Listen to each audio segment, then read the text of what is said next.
One Piece is really long. The manga is long, the anime is long, the live action TV show, if it goes for the entire length of the story, will be long. The remake is going to be long. The manga is 1,167 chapters long. The anime, you know, the thing that's technically supposed to be shorter, 1,151 episodes long. That's 23,020 minutes of content. Or, you know, 383 hours. Or 16 straight days. But if you're an anime fan or just said that you watch anime to anybody who's watched One Piece, they've probably told you to watch One Piece. Maybe if they're more logical and they want you to consume One Piece in the better of the two ways there is to consume it, they told you to read One Piece. But regardless of how you go about consuming One Piece, it is a Herculean task to get into it. And the worst part is, One Piece is getting better every day. Manga's hitting its stride in its final saga, producing two of the best manga arcs we've ever seen, and one of those manga arcs, Egghead Island, is currently being adapted into anime form with some of the highest level of animation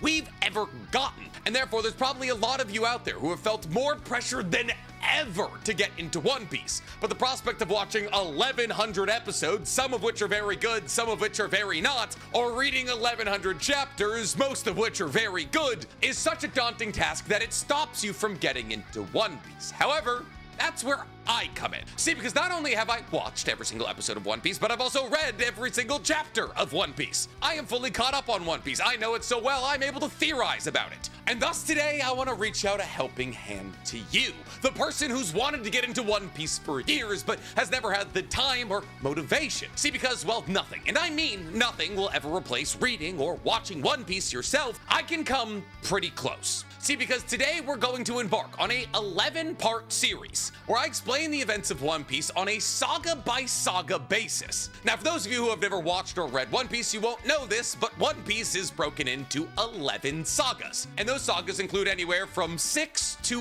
1 arc per saga. And therefore, it is my goal over the next couple of weeks to break down all 11 of these sagas in a detailed yet easy to understand way in order to allow you, the person who hasn't been able to get into One Piece, to understand exactly what's happened over the course of this 1,100 chapter plus story. And thus, with no further ado, I bring to you Speedrunning One Piece, the East Blue Saga. Before we get to diving into breaking down one of the longest running mangas in history, guys, please, for me, like this video, subscribe to the page, and hit that noti bell. And if you're looking for one additional Nick video every single week, guys, you can go ahead and find my Naruto reaction series using my fourth wall link in the description below. We're on to the final episode of Rock Lee versus Gaara. So, the East Blue Saga, also known as the first 75 chapters of One Piece. It, as a saga, has the most arcs out of any of the sagas in One Piece, clocking in with 6 manga arcs, 7 if you count the cover stories that run from chapter 35 to 75, which for time's sake we won't be talking about in this series. However, in the anime, technically the saga does have 7 arcs, because in the anime, after Loguetown, we get the Warship Island arc, which is technically a filler arc, which are very rare for One Piece, actually. And while the Warship Island arc is actually one of the longer filler arcs in all of One Piece, clocking in at a whopping 8 episodes, also, for time's sake, we're not going to be talking about filler arcs. So to reiterate, over the course of the series, we will not be talking about cover stories or anime-only arcs. We will, at a later date, cover all of the cover stories for One Piece in one video, but for the moment, let's not complicate things. So with all of that out of the way, let's jump into the East Blue Saga. And thus, we'll start with the East Blue Saga's first arc,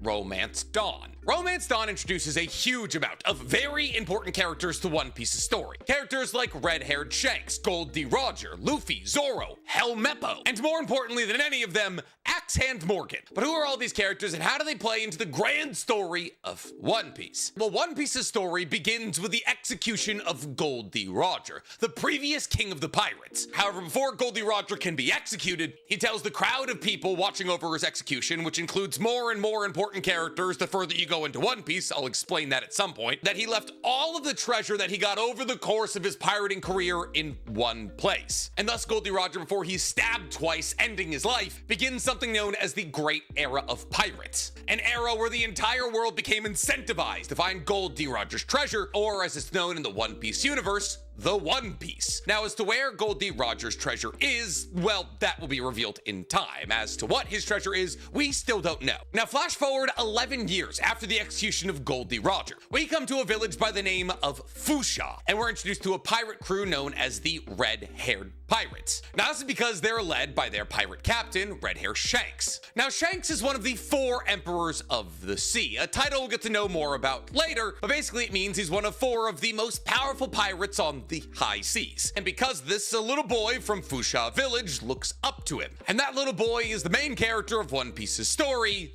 Luffy. Now, because Luffy looks up to Shanks so much, he wants to join the Red-Hair Pirates, but because he's a child, Shanks says no. But Luffy, in an attempt to try and prove to Shanks how tough he is, stabs himself under the left eye, which is where Luffy gets his scar from. But Shanks still says no, because Luffy is a child and he can't swim. However, unfortunately, all this backfires on Shanks when Luffy, who's known as a proverbial glutton, sneaks into all of the treasure that the Red-Hair Pirates had brought to Fuchsia Village and finds a tiny chest with what appears to be a weird-looking fruit. A weird-looking fruit that Luffy decides to eat for his dessert. However, what Luffy didn't realize is that this fruit was a devil fruit. Specifically, the Gomu Gomu no Mi, or the rubber fruit. And thus, after Shanks grabs onto Luffy, trying to stop him from running after some bandits that disrespected the Red-Hair Pirates, Luffy's arm begins to stretch out. And it's at this moment that Shanks and his entire pirate crew realize that Luffy ate their devil fruit. And because Luffy ate this devil fruit that turned his body into rubber, he would now be able to stretch his body in ridiculous ways, making his arms incredibly long for long-distance punches, stretching out his legs for wide-sweeping axe kicks, and maybe more importantly than anything, at least in the early days of One Piece,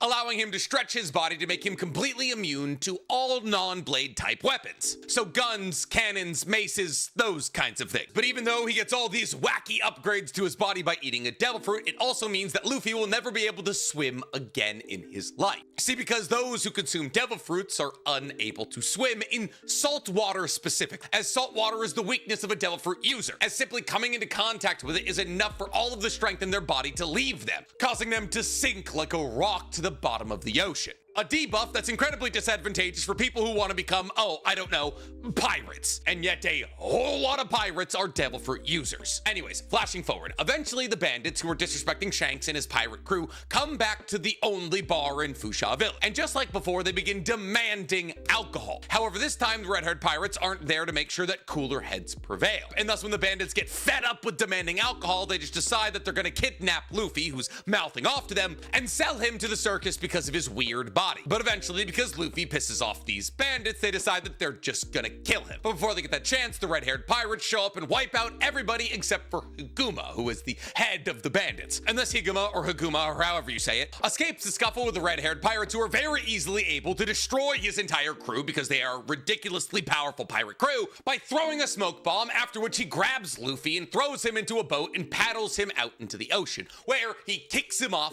hoping that Luffy will drown. But fortunately for Luffy and everybody who wanted the story to be longer than one chapter, Shanks shows up to save the day, diving into the water to not only protect Luffy from drowning, but also to protect Luffy from something known as a Sea King. See, Sea Kings are giant monsters that live inside of the oceans of One Piece. And there is a particularly large Sea King that lives off the coast of Fuchsia Village, known as the Lord of the Coast. And therefore, when Luffy is kicked into the ocean, he's not only at risk of drowning, but also at risk of being eaten by this Sea King. However, before that Sea King is able to eat Luffy, Shanks shows up, and the Sea King, rather than eating Luffy, eats Shanks's left arm, permanently maiming one of the strongest pirates in the world, however saving Luffy's life. We then flash forward in the story and we see that the red-haired pirates are leaving Fuchsia Village, and it's at this moment that Shanks gives Luffy his straw hat. Yes, the straw hat that you always see Luffy with actually belonged to Shanks first, and it's at this moment in time when the red-haired pirates are leaving Fuchsia Village that Luffy makes a promise to them that rather than joining them, one day he'll make his own pirate crew and they'll go get the One Piece, becoming the greatest pirate crew in the history of the world. We then flash forward 10 years, and Luffy is 16 years old, and he's setting out on a small rowboat by himself from Fuchsia Village to begin his pirating career. And the first thing that he does in order to start this long, tenuous career as a pirate is knocking out the Lord of the Coast that waits for him just beyond his launching point, getting revenge for the lost arm of Shanks. And as Luffy rows out into the abyss, away from the only home he's ever known, he makes the goal to recruit 10 crew members, make a Jolly Roger, and become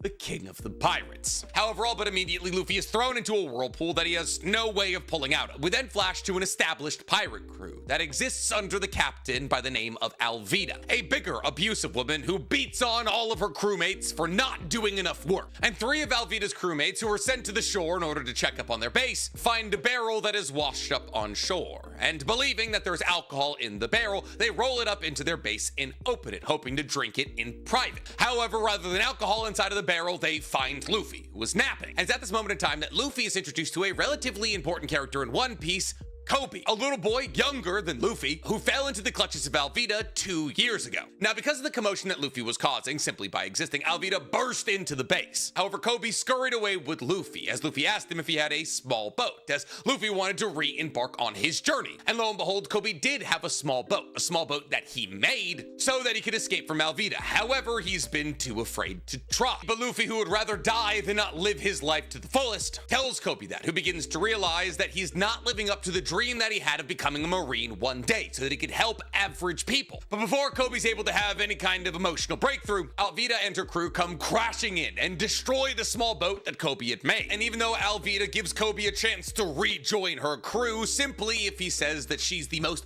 beautiful pirate on the high seas, Koby, emboldened by Luffy's willingness to live for his dream, calls her ugly, even though it might guarantee his death. But as Alvida swings her giant club at Koby, Luffy blocks it with his rubber body as a club doesn't injure him. He then knocks down Alvida with a Gumu Gumu pistol and demands that Alvida's crew gets Koby a small boat to get away, which they do, giving Koby and Luffy a boat which they use to get away. And as they sail away, Koby tells Luffy that if he ever truly wants to become the Pirate King, he has to go to somewhere known as the Grand Line. See, the One Piece world is split into 4 seas, the North, South, East, and West Blues. However, between all of those oceans, there is a river, kind of. It's an ocean, but it runs in a straight line that wraps around the entirety of the earth in a straight line, like a piece of string. And that is the Grand Line, the wildest, most dangerous, most profitable area on the entire globe. And thus Koby tells Luffy that if he truly wants to take the Grand Line one day, he'll need to recruit a powerful crew. And that powerful crew should include somebody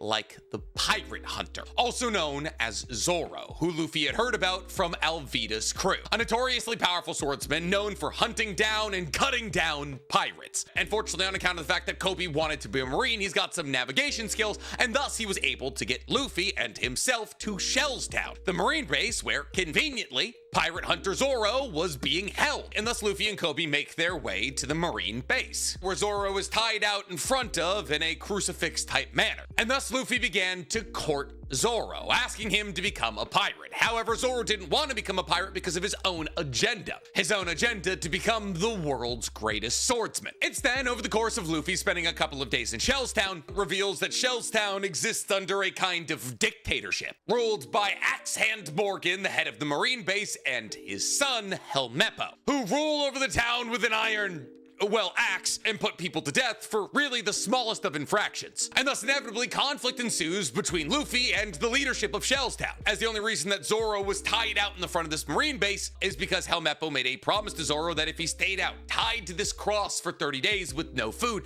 Helmeppo would let him go. However, during the conversation between Luffy and Helmeppo reveals that he lied in this promise he made to Zoro, and thus Luffy, like Luffy does, clocks Helmeppo, causing for Helmeppo to run off to Papa, or Axe Hand Morgan. And thus, because there was going to be a fight between the Marines and Luffy anyways, Luffy runs back to the Marine base and talks to Zoro, and once again tries to recruit him to his pirate crew. But Zoro once again refuses. However, Luffy says, well, what if I find your swords and give them back to you? At which point Zoro begins to crack. And thus Luffy goes to the Marine base to try and find Zoro's sword. And hearing a commotion on the roof, he assumes, hey, listen, maybe that's where his swords are, and launches himself up to the roof. However, when he gets to the roof, he comes face to face with Axe Hand Morgan, whose statue he just accidentally broke. And next to Axe Hand Morgan is Helmeppo, who's begging his father to kill Luffy because of how he disrespected him. And while Axe Hand Morgan initially says that he wouldn't kill Luffy because Helmeppo was old enough to fight his own battles, now that Luffy has accidentally destroyed the gigantic statue that Axe Hand Morgan was propping up of himself, he decides that Luffy needs to die. And thus Luffy, thinking quick on his feet, takes Helmeppo hostage and tells Helmeppo to tell him where Zoro's swords are, at which point Helmeppo reveals that they're in his room, and thus Luffy and Helmeppo make their way down to Helmeppo's room. However, by the time that they get to Helmeppo's room, he faints. chance, and thus Luffy is stuck looking at three swords, none of which he knows as to whether or not they are Zoro's. And to this point that we flash to the yard, where we see that Kobe is desperately trying to untie Zoro. See, Kobe, while he wants to be a Marine and therefore a proper sailor, also wants to stand up to the corruption that exists within the Marines. And thus he understands that Axe-Hand Morgan and Helmeppo, Marines as they may be, are in the wrong. And thus he begs Zoro to help Luffy once Luffy finally does untie him. But before Kobe's able to get Zoro completely untied, he's shot in the shoulder by a Marine. And as Zoro begs with Kobe to run, Kobe reveals to Zoro that the promise that Helmeppo made him was a lie. And as Marines line up to kill both Kobe and Zoro, Zoro realizes that he can't die here because he made a promise that he needs to accomplish before he dies. And that promise triggers Zoro's backstory, where we see that when Zoro was young, he trained in a dojo, and that the master of that dojo had a daughter by the name of Kuina, who he lost to 2,000 times in a row. And even though Zoro eventually got so frustrated that he challenged Kuina to a duel with real swords, she still won. But as he threw a fit about losing to Kuina 2,001 times, Kuina threw a fit right back at him, saying that they're both about to hit puberty and that her father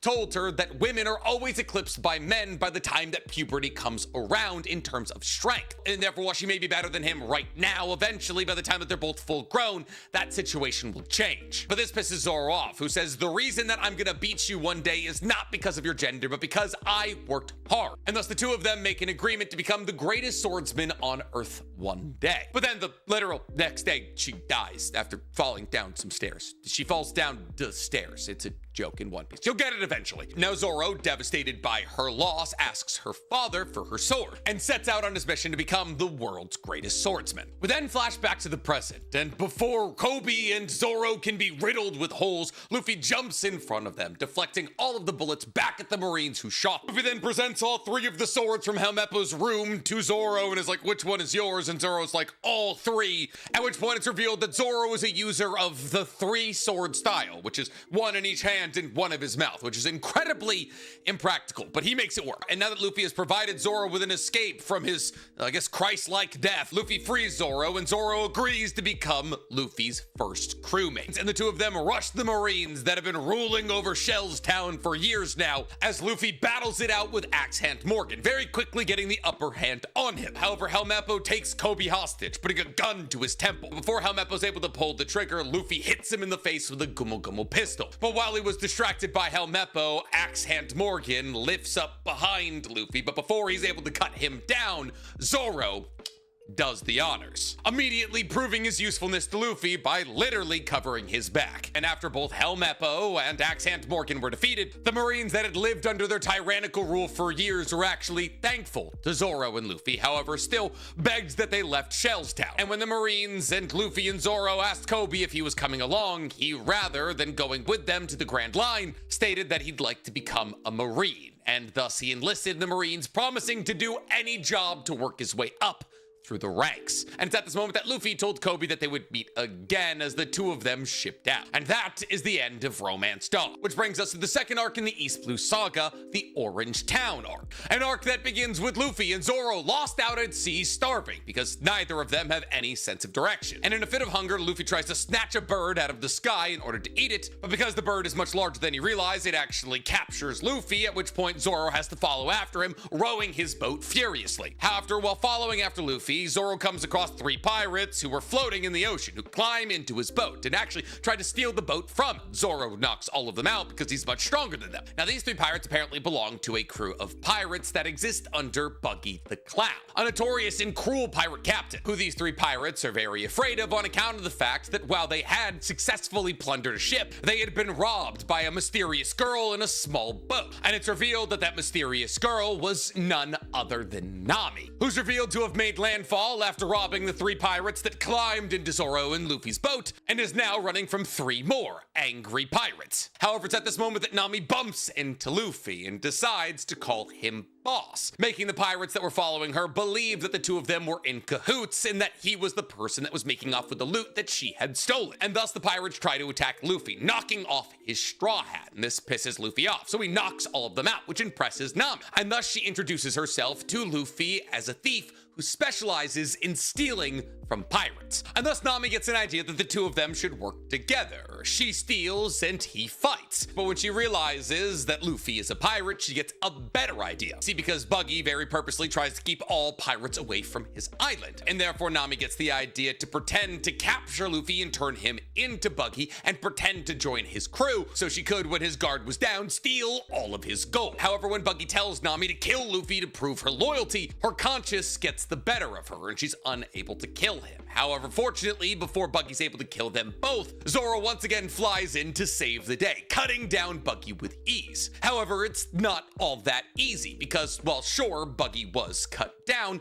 Buggy actually has a devil fruit ability known as the Dice Fruit, which allows for him to separate his body into floating chunks that he can control so long as they're close enough to his feet. It's kind of complicated. But what you need to know for the moment is that Buggy is immune to sword attacks. He cannot be cut, making him a real bad matchup for Zoro. However, fortunately, Nami, Zoro, and Luffy are able to escape the captivity of Buggy by firing his massively powerful cannon at him. However, before all of them are able to escape, Zoro is inflicted with a stab wound. A stab wound whose severity begins to flare up later on in the story when Zoro finds himself in a battle against Buggy's second-hand man, Kabaji, who is also a swordsman, and thus Zoro's sword skills are put to the test as he battles while injured against an impressive swordsman. However, he's able to come out victorious, and thus we get to the final battle of our arc, where Luffy is finally in a 1v1 against Buggy. And thus, while Zoro and Kabaji and Luffy and Buggy battle it out, Nami sneaks off to steal Buggy's treasure. And it's while Luffy and Buggy are fighting that we realize that Buggy is actually an acquaintance of Shanks, revealing that the two of them at a very young age actually both served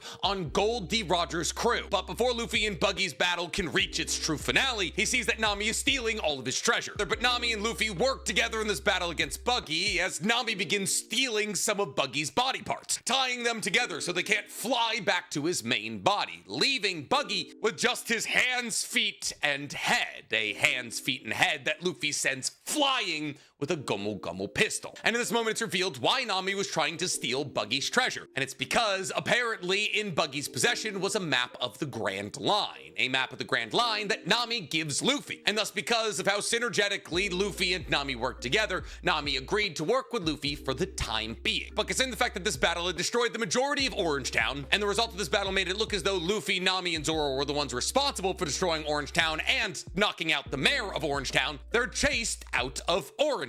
And as they run down to their two small ships loaded to the gills with Buggy's treasure, as they sail away, it's revealed that Luffy actually left one of the treasure bags behind that was apparently worth 5 million berries so that Orangetown could rebuild. And thus, with the conclusion of the Orangetown arc, Nami has joined the team.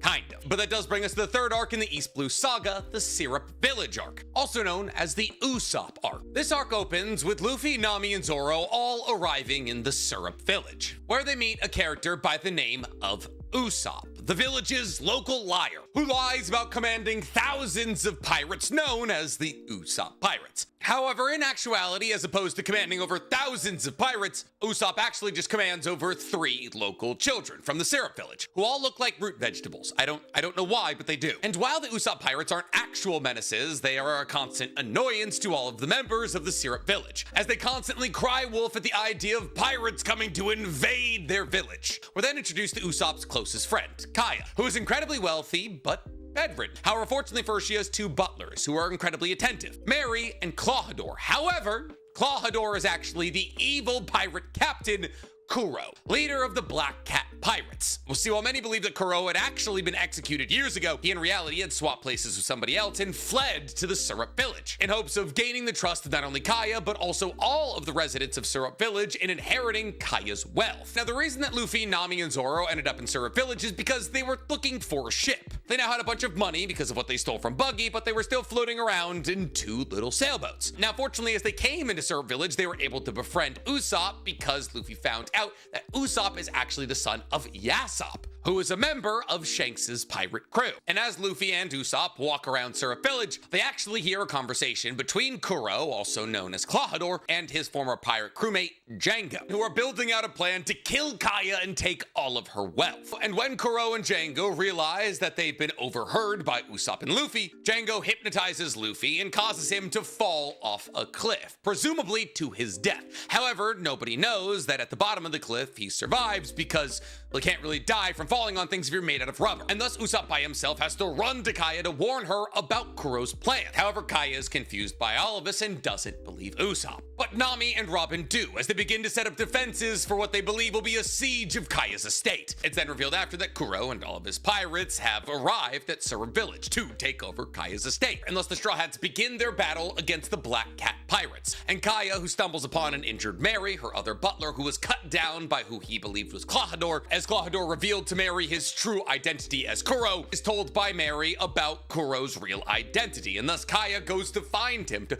possibly speak to him and try to apologize to Usopp because she didn't believe Usopp because of the years of lies he's been telling, when Usopp told her that Clawhador was an evil pirate captain. We then flash back to the beach where the Straw Hats are fighting against the Black Cat pirates, and we see that Zoro, who only has one out of his 3 swords, is fighting a difficult battle against 2 powerful members from the Black Cat pirates, Bucci and Sham. And it's at this moment that Kuro appears on the beach and tells Bucci and Sham that he's disgusted by the fact that the Black Cat pirates cannot defeat these children, and thus he gives them an ultimatum. Either all of the Straw Hat pirates are dead in 5 minutes, or he kills everyone. However, fortunately, Nami is eventually able to kick all of Zoro's swords to him, and he's able to cut down Bucci and Sham. But Bucci survives and is hypnotized by Django, who's able to make people stronger by hypnotizing them, and thus Zoro is once again backed into a corner. It's also important to note here that Django has once again hypnotized Luffy into sleep. However, in order for someone to be around who would be able to fight Kuro, Nami is trying to wake up Luffy, which she does accidentally by stepping on his face. But before Luffy's able to start his final 1v1 against Kuro, Kaya pulls up and begs for Kuro to remember all of the good times they've had together. At which point Kuro tells her that he's never cared about her and probably never will. He's doing this all for the money. And thus Kuro tries to capitalize on this moment to finally kill Kaya. But Usopp steps in and tries to protect her, but is grievously wounded while trying to do this noble act. And thus Usopp tells the 3 children who are part of his crew, who followed Kaya to the beach, to take her and flee. But Kuro sends Django after her, and thus Zoro has to finally cut down Bucci once and for all, pick up Zoro and use him as a guide to catch up to Kaya to protect her from Django. And when Zoro and Usopp do catch up with Django, who's trying to force Kaya into handing over all of her wealth to Kuro, Usopp proves that he's not as useless as everyone thinks, as he takes out Django with his sniper, which is just a slingshot, but he's really good with it. We then flash back to the beach where Luffy is battling it out with Kuro, and the battle begins with Kuro backing up his promise that if the Straw Hats weren't defeated in 5 minutes, he was going to kill everyone, as he reveals his technique Shakushi that cuts down everybody in sight, including his own men. But this lack of respect for his own crew infuriates Luffy, who defeats Kuro by clamping onto his body, stretching his neck out as far as he can, and headbutting him into oblivion, telling the Black Cat pirates that are still alive to take Kuro's body and leave Syrup Village forever. And thus the day is saved. Usopp then decides to become an actual pirate and joins the Straw Hats. And Kaya comes to the realization that the disappointment that she felt in her parents' death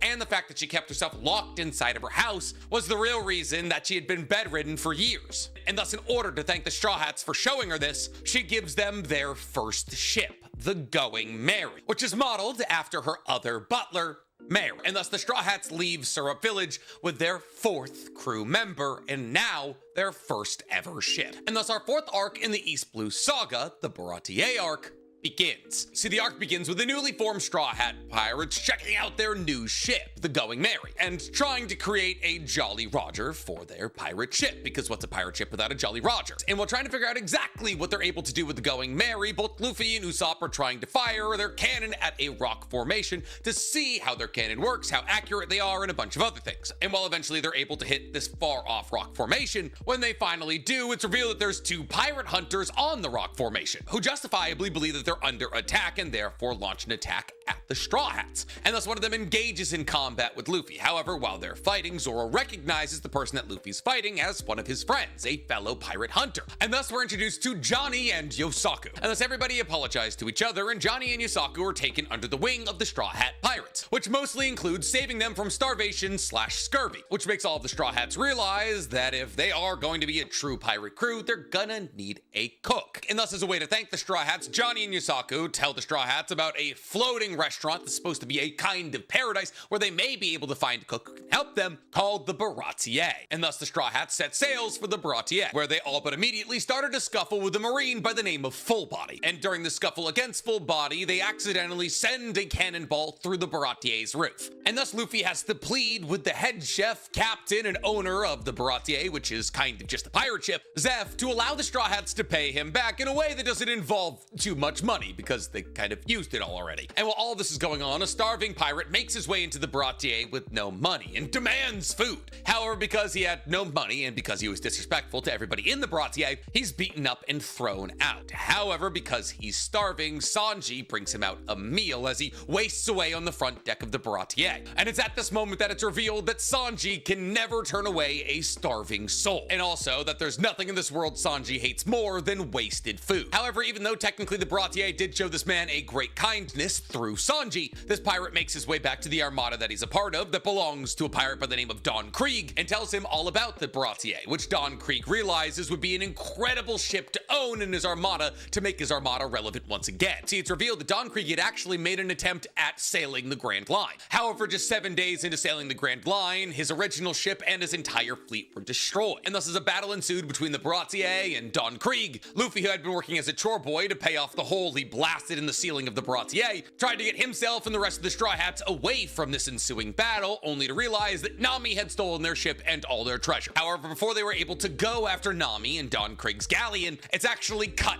in half. And it's at this point that we're introduced to the first of our 7 warlords of the sea, Dracule Mihawk, also known as the world's greatest swordsman. And therefore Zoro, in order to accomplish his lifetime goal of trying to become the world's greatest swordsman, challenges him to a duel that Mihawk is able to win with just basically the butter knife that he wears around his neck. And thus Zoro is easily defeated by the world's greatest swordsman, proving that he is further from his goal than he ever could have imagined. But because Mihawk was impressed by Zoro's courage and honor, he decided to spare his life. Now, with really nowhere else to go, Luffy decides to stay with the Baratie, and he bargains with Zeph that if he protects the Baratie alongside him, that his debt should be paid off. And thus, the battle between the Straw Hats, the Don Krieg pirates, and the Baratie ensued. And even though the battle looks as though it's going bad for the chef pirates that work at the Baratie, the tide swings when Sanji joins the fray. But when Sanji finds himself up against one of Don Krieg's best fighters, Iron Wall Pearl, the battle becomes more difficult. And while Sanji has the upper hand, Pearl takes Zeph, the captain of the Baratie,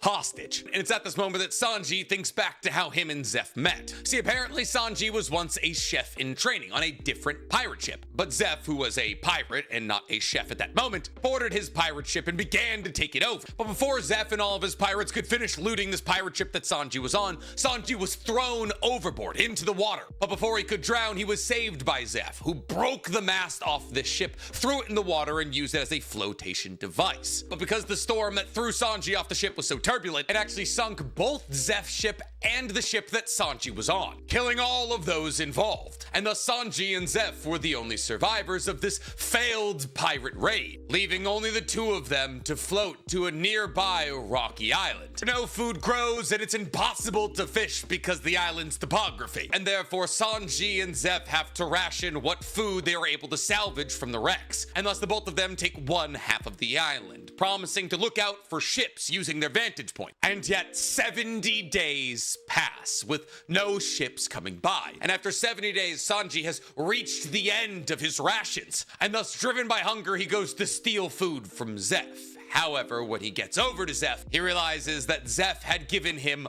all of the rations, leaving none for himself. However, driven by hunger, Zeph actually cut off his own right leg and ate it. And it's at this point that Zeph tells Sanji that the reason that he saved him is because they shared the same dream, to find the All Blue, a mythical place where apparently every single kind of fish on Earth exists. But since he now could no longer go and search for it, he would rather build a restaurant where people could come together and eat cuisine from all across the world. And after this jarring revelation, a full 10 days later, both Zeph and Sanji were saved. We then flash back to the present, where Sanji is still fighting against Pearl, but Sanji is then attacked by the pirate that he saved from starvation, Jin, who's able to get the upper hand in combat against him on account of all of Sanji's injuries that he sustained while battling against Pearl. However, Jin doesn't have it in him to kill off Sanji, which upsets Don Krieg, who then tries to kill Jin with a gas grenade. However, because Don Krieg is attacking a member of his own crew, this upsets Luffy, who attacks Don Krieg and starts the final battle of the Baratie arc. Now, Don Krieg's power doesn't come from his body or a devil fruit, but rather his highly complicated armor, which he can use to make gigantic shields with spikes that are able to injure Luffy, because he can be injured by slashing or piercing type weapons. Don't ask why bullets don't work on him when like spears do. But Luffy is able to power through all of Don Krieg's armor, bloodying himself to a pulp in the making. And even though Luffy is able to slam Don Krieg into the ground, shattering all of his armor, Don Krieg's final attack is to throw an iron net over Luffy, which casts him into the sea, which he can't swim in. But fortunately for Luffy, Sanji is not a devil fruit user, and thus he jumps into the ocean after Luffy to save him. And thus the arc wraps up with all of the members of the Baratie trying to push Sanji away. See, because Sanji worked at the Baratie even though his dream was to find the All Blue one day, because he believed as though he was indebted to Zeph. But Zeph wanted to push him away so they could go out and travel the world in hopes of finding the All Blue. And thus, in order to ensure that one of them was able to accomplish their lifetime goal of finding the All Blue, Zeph and the rest of the members of the Baratie pushed Sanji away, allowing him to go out and try to find his dream. And thus, the Straw Hats have gained their 5th member. Oh, earlier, did I say that the East Blue Saga is the first 75 chapters of One Piece? It's not even close to right. It's the first 100. Anyways, that wraps up the Baratie arc, which brings us to our 5th story arc, the Arlong Park arc. See, because sure, while technically the Straw Hats gained their 5th member in the Baratie arc, they also lost their 3rd member and their ship. And getting those two things back is where the Arlong Park arc comes into play. See, the arc opens with what's left of the Straw Hat Pirates heading for Arlong Park. See, the reason that they're heading to Arlong Park is because Yosaku and Johnny were on the Going Merry before Nami threw them off it to steal it. And while they were in the process of being thrown off the ship and watching Nami float away, they realized that more likely than not, she was probably on her way to Arlong Park. Ties into the fact that she seemed particularly interested in a wanted poster that they had of Arlong, a legendary fishman pirate of the East Blue, and they seemed fairly certain of Nami's destination. We then flash to Nami, who's on the Going Merry as she's pulling into Arlong Park, and lo and behold, it's revealed that yes, Nami is a part of the Arlong Pirates, a notorious group of fishman pirates who loathe humanity. Now, it's important to note here that at this moment in time, Luffy, Sanji, and Yosaku are on one ship, and Zoro, Usopp, and Johnny are on another one, and thus begins the long, long tradition of the Straw Hats getting split up. Because while everybody is heading to Arlong Park, they're doing so at different paces. It's important to note here that Nami is their navigator, and the rest of them are useless when it comes to figuring out where to go. Now, Zoro, Usopp, and Johnny arrive at Arlong Park before everybody else. However, are all but immediately spotted by fishmen. Zoro is captured by the fishmen because Usopp and Johnny tie him up so he doesn't immediately fight the fishmen, and then they find him, and Usopp runs away from the fishmen and is later knocked out by a woman named Nojiko, who reveals herself to be Nami's foster sister. While all this is happening, Zoro is brought to Arlong Park and is presented to Nami. However, in order to see if Nami does truly hold any allegiance to Zoro and the Straw Hats whatsoever, he tosses himself into the ocean while still bound and therefore begins to drown, and Nami dives in after him to save him. However, in order to show the Arlong Pirates that she's still on their side, Nami beats Zoro after saving him. We're then brought to a village by the name of Kokuyashi, where we see Arlong is confronting a man by the name of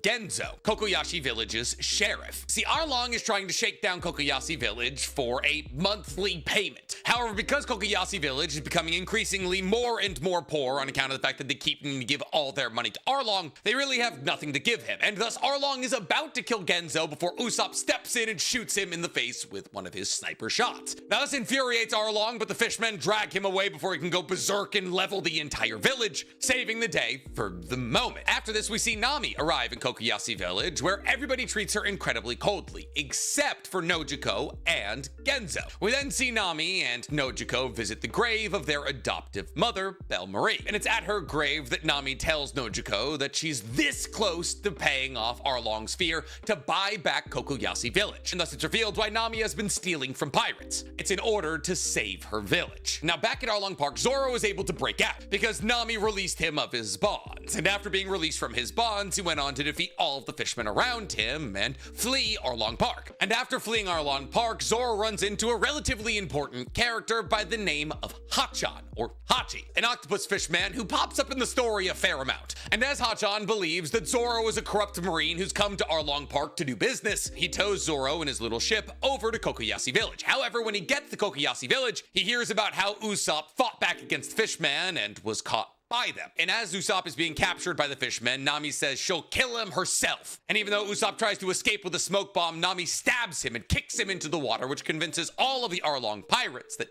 well, she's one of the good ones. Now, it's at this point that finally Sanji and Luffy make landfall, and it's at this point that it's revealed that Nami very intentionally only stabbed Usopp in the hand, but he fainted when he saw the blood, which made everyone believe that he was dead. Now, it's at this point that Nami comes face to face once again with the Straw Hat Pirates, and she tries to get them to leave, telling them that the only reason they ever partnered up is because she wanted their money. But Luffy doesn't bite, and even though Nami storms away, Nojiko decides to tell the Straw Hats Nami's backstory, where it's revealed the Kokoyashi village came under the control of Arlong when both Nojiko and Nami were children, and that their adoptive mother, Belmare, had to pay not only 100,000 berries for her own life, but 50,000 berries for both of her children. And as Belmare could only come up with 100,000 berries, she had to sacrifice herself to save the lives of Nojiko and Nami. However, even though Arlong did spare Nojiko and Nami, Arlong decided to take Nami with him, believing that her cartography skills would be useful down the line. But later it's revealed that Nami made a deal with Arlong that she would be able to buy back Kokoyashi Village for 100 million berries. And just as this story finishes, we see a corrupt marine captain by the name of Nezumi land on the island and immediately claim that Nami is holding on to illegally found money. And thus, even though Nojiko and Nami tried to stop the captain from taking the money they're trying to use to re-buy their village, Captain Nezumi finds the money and takes it all. And in this process of all of this hard-earned money escaping Nami's fingers, it's revealed that everybody in Kokoyashi Village knew exactly what Nami was trying to do, which surprises Nami because she believed that she was keeping it a secret. Also in this scuffle, Nojiko was shot in the stomach. And while it's not a fatal wound, it perfectly displays the level of power that the villagers in Kokoyashi Village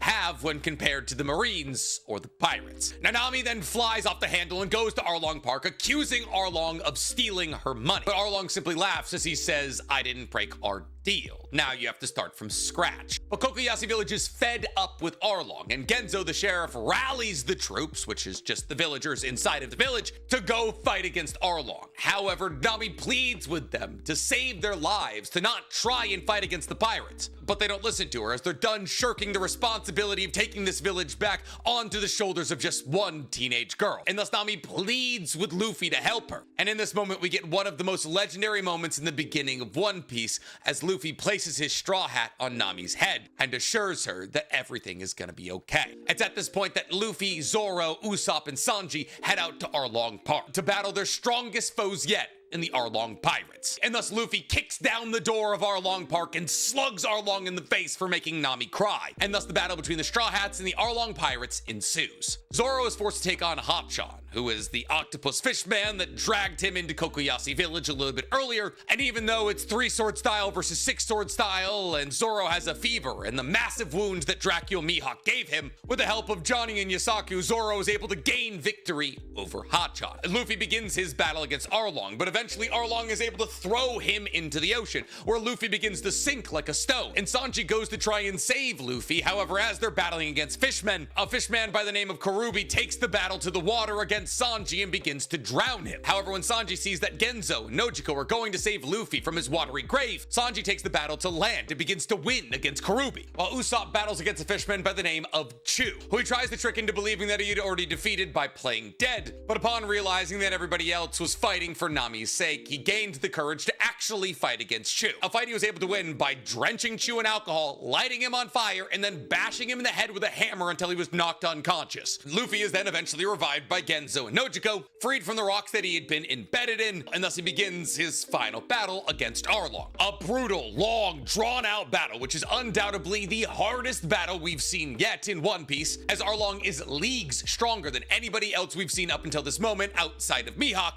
and I guess Shanks and all of the red-haired pirates, but still. And eventually this fight pours into a room at the top of a tower. The room that apparently Arlong had shackled Nami into for years, forcing her to make maps for him. And thus, in order to sever Nami's connection to Arlong, Luffy destroys this room that's held on to so much of Nami's grief. And in the process of destroying this cartography room, he also destroys all of Arlong Park and Arlong. The villagers then all celebrate the defeat of Arlong, but while the villagers celebrate, Captain Nezumi tries to sneak into the rubble that is Arlong Park to steal all of Arlong's riches. But Nami and the rest of the Straw Hats beat him to a pulp and send him packing. And after a night of celebrating their newfound liberty, Nami gets a new tattoo of a tangerine and a pinwheel combined to cover up her old Arlong Pirates tattoo. A tattoo that she tried to stab off her arm. From this moment on, the Straw Hats have their 5th permanent member, their navigator, Nami. And that is technically where season 1 of the live action ends. Right before the 6th and final arc in the East Blue Saga,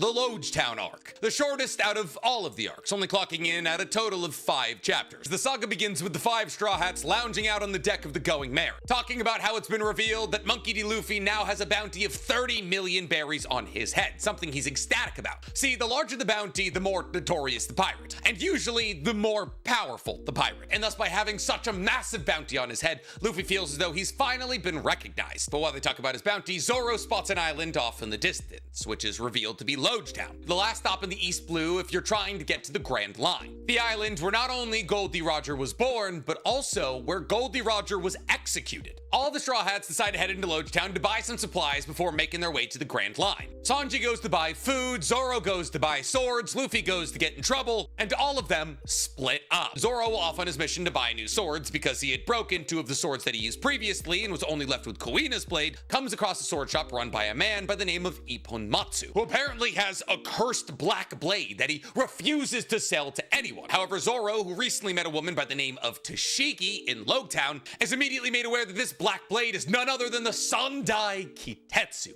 a legendary black blade. See, black blades are rare, extra powerful swords that exist out in the world, and they require a ridiculous amount of power to wield. But Zoro, in order to check as whether or not the sword is actually cursed, throws it into the air and sticks his arm out to see if the sword will cut off his arm. But it doesn't. The sword actually curves around his arm and sticks itself in the ground. Out of respect for this, Ippon Matsu, the sword shop owner, not only lets him take this cursed blade, but also gives him a sword known as Yubashiri, which is a family heirloom and apparently the best sword he has in his shop. And while Zoro is doing all of this, Luffy is checking out where Goldie Roger was executed. However, as he's checking out this area by himself, he's spotted by a woman. A woman that's later revealed to be Alvida. Alvida, the pirate captain who's how we met Kobe. However, she, since the last time we've seen her, has eaten the slip fruit, which causes for everything to slip off her, including her weight. So now her figure has dramatically changed. But it's revealed that over the course of the last 100 or so chapters since we've seen her, she decided to team up with not only Buggy, but also his right-hand man, Kabaji. And thus the 3 of them all working together rush Luffy. They throw him in shackles and get him prepared for an execution. And it looks like that's gonna be wraps for Luffy. However, both the Straw Hats and the Marines get wind that there's pirates running amok inside of Loguetown, and thus we're introduced to Lieutenant Smoker, a hulking man with white hair who smokes 2 cigars at a time, who has the smoke devil fruit, which turns his body into that of smoke, making him kind of impossible to punch. He also wields an iron pipe of sorts, a blunt weapon whose tip is made out of something known as sea prism stone. See, sea prism stone is a kind of stone that when it comes into contact with a devil fruit user has the same effect as seawater. And thus if Smoker is able to stab somebody like Luffy with his sea prism stone tip staff, Luffy's power is immediately drained from him. And thus both the Marines and Straw Hat Pirates begin to close in on what could be Luffy's possible execution site. And as both Zoro and Luffy try to fight through Buggy's pirates to get to Luffy before Buggy's able to cut off his head, they realize they won't be able to get there in time. And Smoker watches on from a distance, deciding that it's better to let the pirates kill each other than him have to fight 2 of them at the same time. And thus it looks like it's gonna be wraps for Luffy. And Luffy even says this. He says, well, Looks like this is gonna be it for me, guys. But as Buggy is about to cut off Luffy's head, a bolt of lightning strikes his blade. And as Luffy is made out of rubber, the lightning doesn't affect him at all, but it shocks Buggy and frees Luffy. And thus Zoro, Sanji, and Luffy try to make their way back to the Going Merry, while Buggy and Alvida also try to get back to their ship, but are captured by Smoker and the Marines. While Usopp and Nami are able to make it back to the Going Merry, they find that members of the Buggy Pirates are trying to burn down the Going Merry, so they have to fight against them. And even though Luffy, Sanji, and Zoro are all together, they're confronted not only by Lieutenant Smoker, but also Tashigi, the woman who would help Zoro pick out his new blades. See, because even though she was a swordsman like Zoro and held an eerie resemblance to Kuina, Zoro's childhood friend, she is unfortunately the right-hand woman of Lieutenant Smoker. And thus Zoro has to separate from Sanji and Luffy to fight Tashigi, who feels as though Zoro has tricked her, and Sanji and Luffy have to try and fight against Lieutenant Smoker, but they can't hit him because his body is made out of smoke. And thus Smoker is able to capture Luffy, pinning him to the ground. But before he can haul him off to a Marine base, a mysterious cloaked figure steps in and grabs his blade, pole thing, allowing Luffy and Zoro to escape back to the Going Merry. On top of this, Buggy and all of his pirates managed to escape from the Marines that were able to capture them and make the promise to head to the Grand Line to finally hunt down Luffy once and for all. And thus, as the Straw Hat Pirates and the Buggy Pirates all flee Loguetown and Lieutenant Smoker, they head for the Grand Line. And the Straw Hats, in celebration of making it to the Grand Line, perform a ceremony where every single one of them places one foot on a barrel and recite their dreams. Zoro wants to become the world's greatest swordsman. Sanji wants to find the All Blue. Nami wants to draw a map of the entire world. Luffy wants to become the king of the pirates. And Usopp, well, Usopp just wants to become a brave warrior of the sea. And thus the Straw Hat begin their journey along the Grand Line, bringing a conclusion to the East Blue Saga. And there it is, the first of an 11-part series, telling you everything that you need to know about One Piece. I would like to reiterate, because I know there's already been thousands of you that have commented very angry things in my comments. I do not intend for this to be a replacement to the One Piece anime or manga. Watching or reading One Piece is the best way to consume it. But if you want to get into One Piece, if you're curious about what's happening in Egghead Island or Elbaf, or you're trying to remember what happened all the way back in chapter 50, use these videos. Yeah, maybe somebody will watch these 11 videos and get caught up with One Piece and just start